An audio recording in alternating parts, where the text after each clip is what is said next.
নবনির্বাচিত president Donald ট্রাম্পের ক্যাবিনেটের জন্য মনোনীত এবং প্রশাসনে নিয়োগপ্রাপ্তদের মধ্যে প্রায় ১ ডজন ব্যক্তিকে বোমা হামলার হুমকি দেওয়া হয়েছে বলে এক বিবৃতিতে জানিয়েছেন ট্রাম্প ট্রানজিশন টিমের মুখপাত্র ক্যারোলাইন লেভিট। এই ঘটনার তদন্ত করছে পুলিশ। হুমকিদাতাদের সম্পর্কে কোনো তথ্য পাওয়া যায়নি।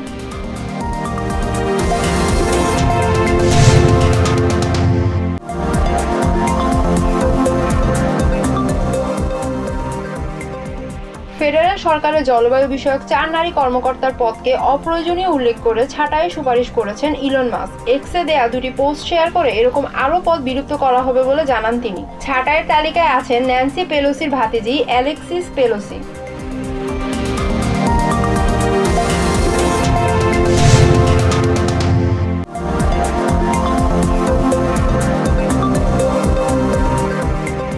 প্রেসিডেন্ট ইলেক্ট ডোনাল্ড ট্রাম্প বুধবার ট্রুথ সোশ্যালে ইউক্রেনের বিশেষ দূত হিসেবে সাবেক ন্যাশনাল সিকিউরিটি অ্যাডভাইজার অবসরপ্রাপ্ত লেফটেন্যান্ট জেনারেল কিথ কেলগের নাম ঘোষণা করেছেন। ইউক্রেন যুদ্ধ বন্ধে কিথের ওপর আস্থা রাখছেন ট্রাম্প। প্রেসিডেন্টের পরামর্শক হিসেবেও দায়িত্ব পালন করবেন কিথ।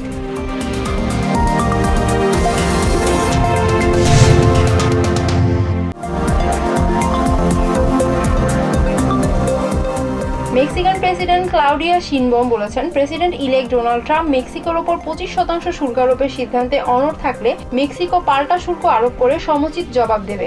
মেক্সিকো সতর্ক করে বলেছে, অতিরিক্ত শুল্ক আরোপের কারণে চাকরি হারাতে পারেন ৪০০,০০০ আমেরিকান।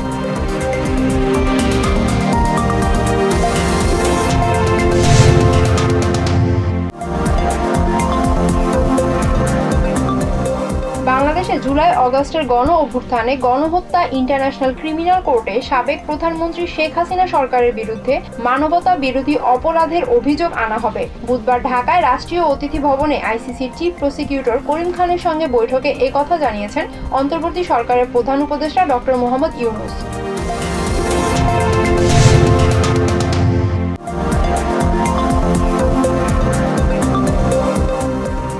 জাতীয় স্বার্থে সবাইকে এক হওয়ার তাগিদ দিয়েছেন বাংলাদেশ জামায়াতে ইসলামীর আমির শফিকুর রহমান। বৃহস্পতিবার অন্তর্বর্তী সরকারের প্রধান উপদেষ্টা ডক্টর মোহাম্মদ ইউনূসের সঙ্গে বৈঠক শেষে তিনি বলেন, শুধু ইসকন নয়, জাতীয় স্বার্থের বিরুদ্ধে যারাই অবস্থান নেবে তাদের বিরুদ্ধে ব্যবস্থা নিতে হবে।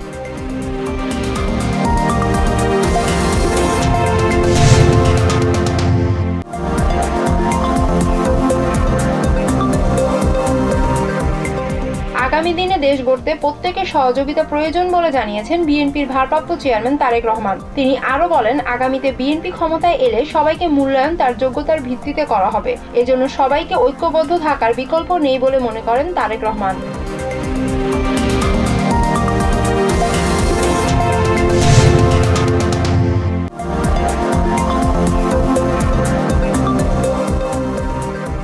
কৃষ্ণ দাস গ্রেফতার এবং চট্টগ্রামে আইনজীবী সাইফুল হক হত্যাকাণ্ডের পর ইসকনের বিষয়ে কঠোর অবস্থানে সরকার। আসামিদের ধরতে টপ প্রায়োরিটি দিয়ে কাজ করছে পুলিশ। সরকারের নেয়া এসব পদক্ষেপের কথা হাইকোর্টকে জানিয়েছে রাষ্ট্রপক্ষ। এদিকে ইসকন নিষিদ্ধের সিদ্ধান্ত সরকারের বলে জানিয়েছে হাইকোর্ট।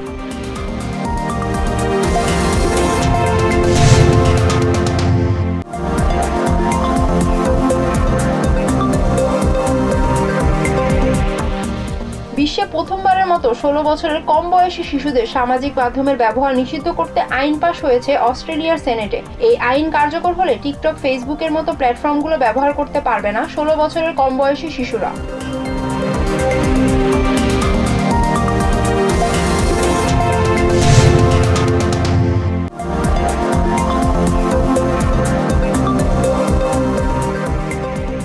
বুলাওয়াওতে তৃতীয় ওয়ানডেতে বৃহস্পতিবার জিম্বাবুয়েকে ৯৯ রানে হারিয়ে ৩ ম্যাচের সিরিজ ২-১ ব্যবধানে জিতেছে পাকিস্তান। সিরিজ নির্ধারণী ম্যাচে প্রথমে ব্যাট করে ৬ উইকেট হারিয়ে ৩০৩ রান করে পাকিস্তান। জবাবে অধিনায়ক ক্রেইগ আরভিনের ৫০ পরও জিম্বাবুয়ে অল আউট হয় ২০৪ রানে।